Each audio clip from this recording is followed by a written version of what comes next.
Thanks, Amit. Now, please welcome Richard Chai, Technical Service Manager, and Walid Azab, Senior Technical Service Manager, STERIS Corporation, who has woken up early to answer your questions on Contamination Control Strategy Annex 1 draft. Over to you guys. Next slide. Okay, good afternoon, everyone. The key in contamination control is to prevent product contamination from microorganisms, pathogens, and the particulates in the products in order to ensure the patient's safety. We are sure that there are lots of questions around this implementation, such as how to get started, identify the control points, and also the use of the quality risk management, the QRM, in this process, and etc. So we'll provide some insights to the questions in this session. Yeah, Walid, any comments? Absolutely, Richard. The draft Annex 1, just for FYI, is still on draft. However, there is a lot of industry association that is working on developing a guidance on how to implement the contamination control strategy, which have a holistic view on what are the controls in place to ensure that a facility or a plant is preventing contamination into their environment, but also in the process. So really the goal of today is answer your questions, but also see how through two questions as a whole, see where the challenges may be on at a level of an end user. So can we have the poll question? Yeah, number one. So poll question number one is, what do you think will be the biggest challenge in designing a contamination control strategy? So just take 30 seconds to provide your feedback on these questions.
Okay, the results are, can we show the result screen?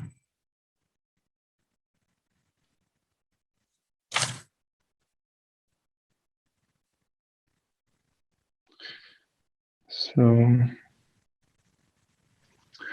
brilliant. So what do you think will be the biggest challenge for the CCS? And yes, the majority is around defining all the controls. And I definitely agree. This is now the biggest challenge that we are facing with the industry is how to, and what are the, all the controls, what are the critical controls that needs to be defined to be able to assess if the strategy put in place is working.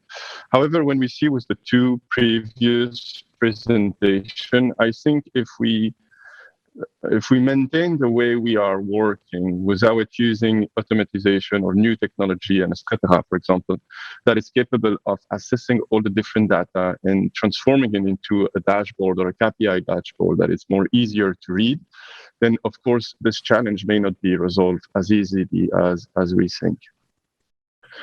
The second point, and this, go ahead, Richard, sorry. Yeah, I absolutely agree. I mean, defining the critical control points, is quite a big task, and definitely it will require a lot of knowledge, especially the process knowledge and also the technical knowledge So you need to have the right person with the right knowledge to identify the critical control points.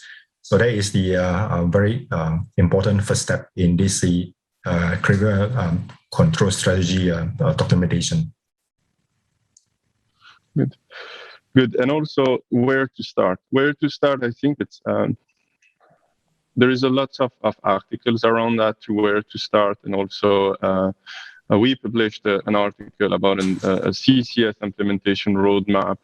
Where to start, the first thing is really map your process, understand your process. Based on that, identify the source of contamination. And when we say the process, map your process. I know it's easy to say it like that, but the Annex 1 is giving you some of the points to consider. So, for example, cleaning and disinfection, sterilization process, and etc. So you really need to map your process from an end-to-end supply chain. So from raw material starting of receiving the raw material until it gets released to the patient. By that, when you map your process, and of course you will see it's a huge process, you will have different silos that you will need after to put it together. That's the goal of the CCS, is to understand the source of contamination, identify the risk of contamination based on the risk of contamination, and identify your residual risk of contamination based on the procedure you have put in place, preventive maintenance, and etc. Based on that, then you will be able to identify the controls, and it's already the controls that we have in place. So, for example, environmental monitoring, sterility of the product, bioburden of the product, and etc. of the environment, etc. Those are your controls that you would like to monitor and demonstrate that the overall control is adequate to prevent contaminations. But then the other challenges, the third challenges, is how to link the different controls together. And so we are right now writing some guidelines with the industry on what are some of the controls that may be interlinked together to have a further idea. And again, I think the use of softwares will really help in those rather than using Excel sheet. If we go now for the first question, the EU has been collating industry feedback on this so far. As I am concerned, what is the progress of this and the implementation timeline? That's a great question. I don't know the implementation timeline, but however, what we can say is they have collected the EWG, and now the new rapporteur is the ANSM, so it's the French authority. They have collected all implementing. It is at the MEA for revision. I think based on the timeline, and this is again is an I think an hypothesis. It should be in Q1 to Q2 2022, not before. I believe so. Okay. The second question is how do you test if the sterilization is complete?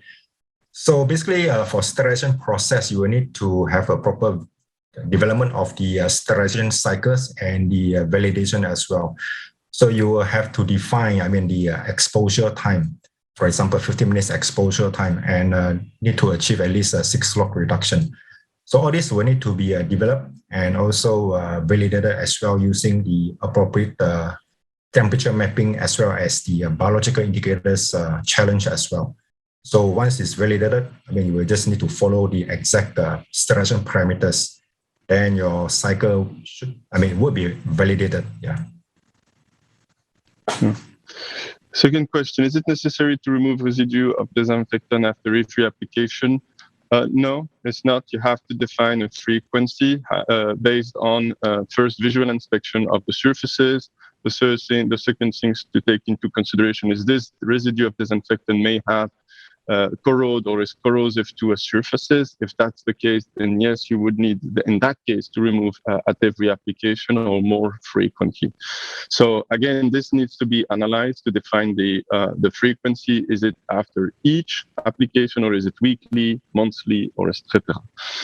And so you need to look at the element that will trigger the remove of the residues. So first is the residue buildup through visual inspection. And then is it compatible with on the surfaces that you are applying?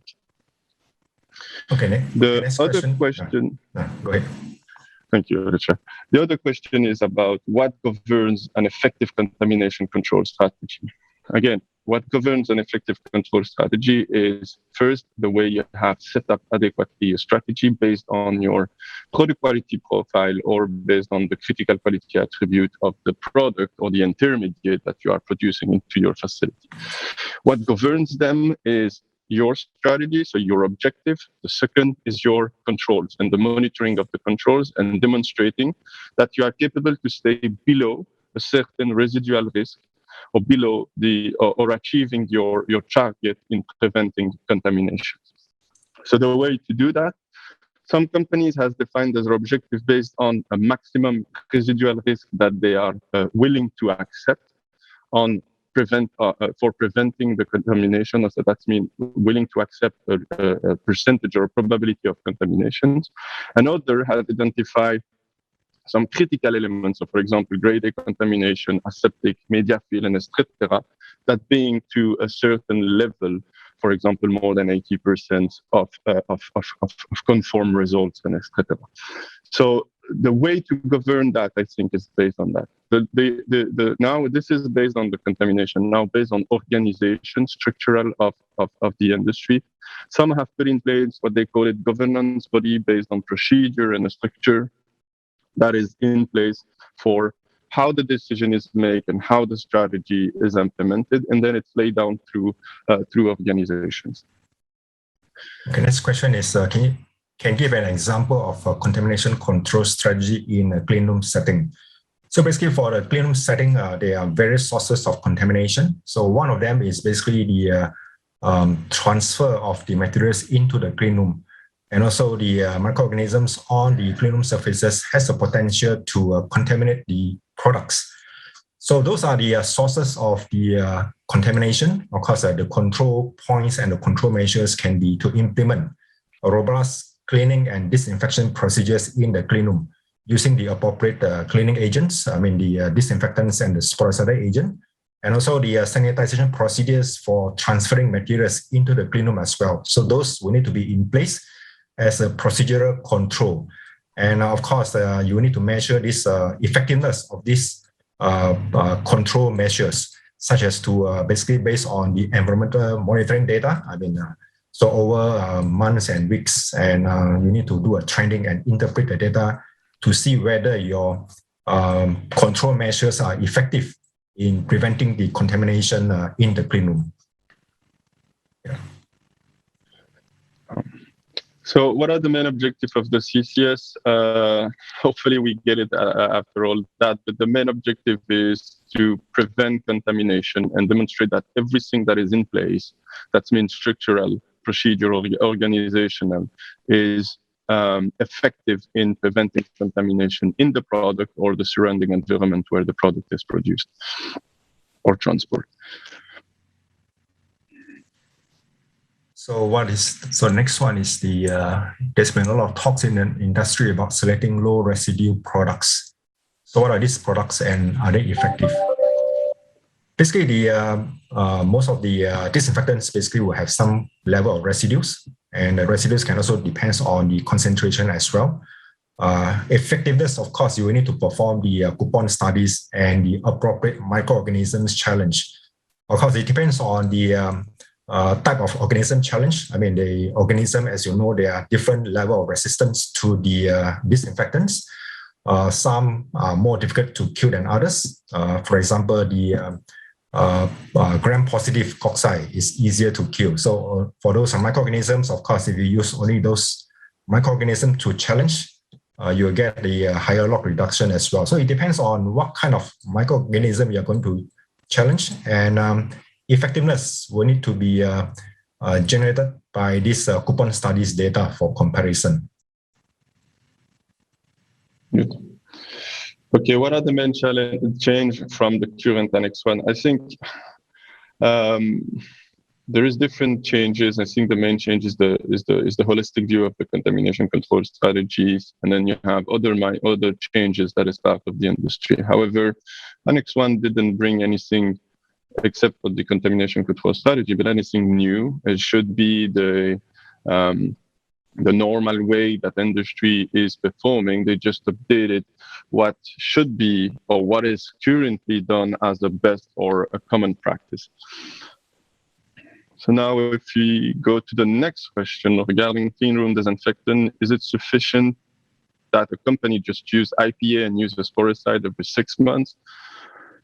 Normally, the setting, it should be a broad spectrum disinfectant. I mean, IPA is a good disinfectant for vegetative microorganisms, but however, it's it can quickly evaporate. So then there is the challenge of keeping the wet contact times on the surfaces. And then, of course, you have to demonstrate, again, if you look at the contamination control, you have to demonstrate that this use is acceptable in maintaining your environmental monitoring and your bioburden in your clean room. Generally, what would happen, and so the frequency would depend first on the classification, the historical EM data, but also other elements. In general, what the industry is using is a broad spectrum disinfectant and a sporicidal in rotation with a sporicidal. IPA is generally used to sanitize hands or sanitize small equipment or even remove residue after a disinfection process. So I would switch IPA with another broad disinfectant. Yeah, I think that time is almost up. We'll move to the last slide.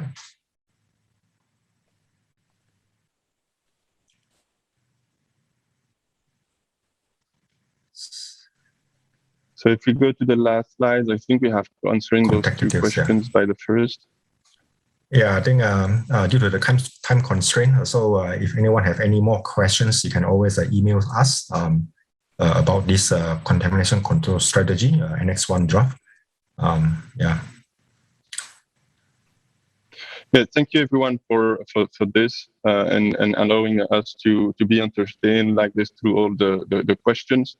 Again, we have, I'm part of different associations where we are trying to, ISPE, ISPE, PHSS, and also the ECA is working on a guideline to help manufacturers on where to start implementing a CCS, but also how to demonstrate the CCS is working through the different controls in place.